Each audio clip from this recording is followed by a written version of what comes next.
Yo, this is CG Ruthless Sports. I will be brutally honest and nothing but being brutally honest. Coming at you with a live stream. Let's get on the updates and debate Juaun Jennings. Okay, so he had a good OTA so far. What he has to do to continue on is have a great offseason workout and definitely have a great preseason. Because if I remember correctly, Kendrick Bourne had the same exact way. He came undrafted, which we all know he had that one spectacular preseason game, and the rest was history, and he got his opportunity. This will have to be the same exact thing for Juaun Jennings. Last year, he was out of shape. Last year, he just wasn't able to beat anybody else. So the keys for Juaun Jennings to at least make the roster is to do exactly what Kendrick Bourne did. Which, if he has one of those better preseason games where he caught that touchdown pass or make those big plays, then that's how you know he's going to do pretty good. What is up, Tommy Huxley? What's up, my guy? But what he has to do to continue on is I think he's a sleeper. For once, people were having high hopes on Jalen Hurts. Jalen Hurts been the high hopes, but he just hasn't panned out. Can't stay healthy, but when he gets his opportunities, he's pretty good. What I see as a replacement for Kendrick Bourne is personally Juaun Jennings. They both got the similar, the speed-wise, the talent-wise. I mean, there's just very similar traits. Like, the only difference with Juaun Jennings, he's more physical. When you watch his highlights, you see this guy knock somebody out. Kind of like Anquan Bolden, a little bit of a Hines Ward, but he's got that 6'3" frame. He's a little bit in better shape. So I think this is a different mentality for Juaun Jennings. He knows he's not guaranteed a roster spot. So the way he can make the team is keep on doing good on the offseason. So he's like what you call one of the top 5 sleepers for me. It wouldn't surprise me if he somehow wins that number 3 job. Because all he has to do is just keep on performing consistently well. Like when people were sleeping on Kendrick Bourne, like in 2017 or 2018, when he was undrafted, we got him. Nobody was talking about him. They were all talking about those other receivers. They were talking about Victor Bolden. Remember Victor Bolden? What happened to that guy? He only made a team as a return man, and then he never played it down after that. Kendrick Bourne kept getting better. If Juaun Jennings can learn from what he did on his rookie year, and understand that he's got free opportunity to at least get some workouts and get a chance for a preseason, I think his chances of making the roster are very strong than last year because I don't blame it. There's excuses of why he wasn't able to make the team. Hamstring injury, COVID, all the other stuff. It played a factor, but some people made the roster despite all that, But for him to get better, he's going to have to be more quicker than what he was, which he did against Quan Williams. So as time goes on, it wouldn't surprise me. But if I had to choose the number 3 receiver personally, it's going to be Richie James.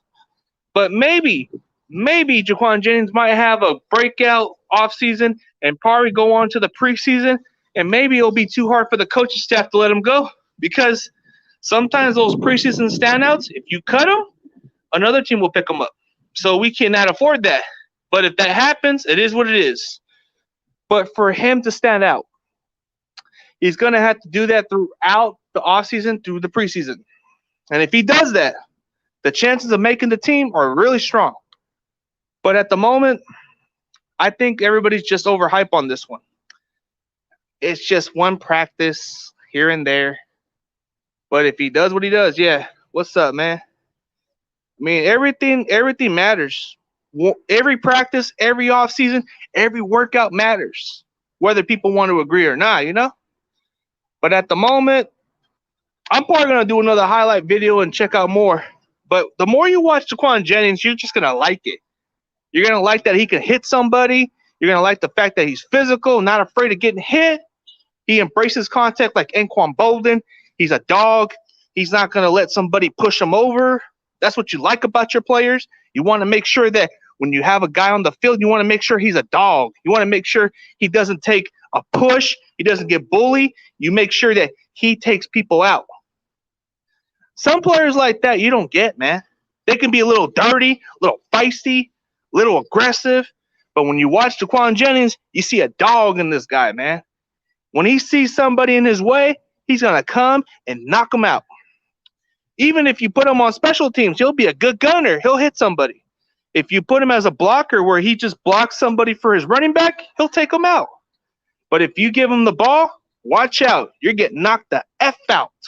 No offense, but I put it in a proper way. But as far as the updates, man, I am going to probably do another video probably a little later, but tomorrow I'm going to have a special guest, so that's pretty much it for the week. So you guys enjoy your day. What is up, Roberto? What is up, Tommy? Yeah. Wasn't he a 5th-round pick? Nah, 7th-round pick. 7th-round pick he was, because he was picked as the last pick in the 7th round. Yeah, 7th-round pick is what he was, because he was picking the 250 or 240 pick or something. 7th-round pick. Usually they're not guaranteed roster spots. So if he does what he does, he might even make the team. So that's pretty much it, yeah. So he wasn't guaranteed a roster spot from the get-go, because usually you get somebody in the 7th round, they don't make the team all the way. Sometimes undrafted free agents they don't have no guarantees. So looking at this year's draft class, do you guys think Austin Watkins has a chance? Do you think he has a chance? He's undrafted. I don't know if he will, but who knows? Who knows? You watch his tape, you see him being more consistent. He'll catch the ball. He's only dropped a couple passes throughout his career, so he might be a steal right there. Most of our running backs, the good thing about getting running backs in the draft is we got depth now. Remember a time when we signed Wayne Goldman, right? We signed Wayne Goldman. People were thinking, he's an insurance policy. What were we thinking drafting running backs, right? Jeff Wilson got hurt. Ooh, that changed our plans, right? Jeff Wilson's injury changed everything. It changed a lot of the plans. So now that Jeff Wilson's out for 4 to 6 months, you might have to just think about it and say, hey, that was a great move now. Wayne Goldman, I don't even think he was going to be guaranteed the roster after that. But now his chances of making the team are really strong. You look at the possibility, man, all the depth boys, man. All it takes is one injury, and they're going to be automatically making the team. Sometimes they are. But the linebacker, man, I thought we were going to sign Brandon Marshall. Nope, we signed this James Burgess guy from the Packers, who was originally from the Jets. Watching his highlights, he seems like a solid coverage linebacker. He runs a 4.72, decent guy, not flashy, but he's the kind of guy you would want on your special teams. If injuries were to come into play, he'll step in. That's like your kind of guy you can expect. Depth-wise, I wasn't like too big on his name. You know, I was checking his highlights. He's decent, nothing flashy. You know what I mean? And then you look at the tight end, Michael Pruitt or something. It's a workout, so I don't think we're going to sign him. But if we do, it's probably just going to add competition because he's very athletic. Runs a 4.58 speed, 6'3", 245-pound tight end. I'm looking him up. We worked him out like yesterday. And then D.D. Westbrook, it depends if we get him in for a workout. But if we do get him, I wouldn't be upset about that sign up because I like him. But as far as everybody else, man,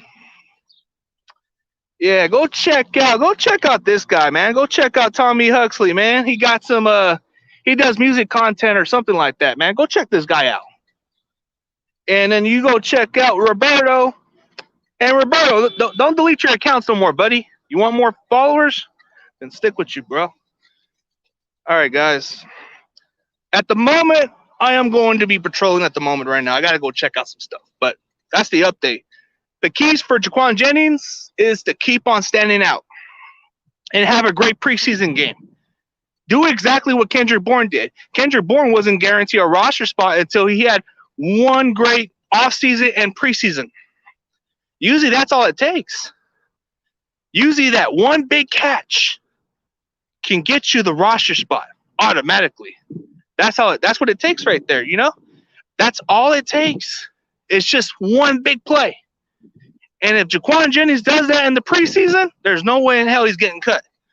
Yeah, thanks for the shout out. Yeah, where the hell is everybody? Yeah, where the hell is everybody? They're probably just watching. Yeah, man. All right, you guys take it easy.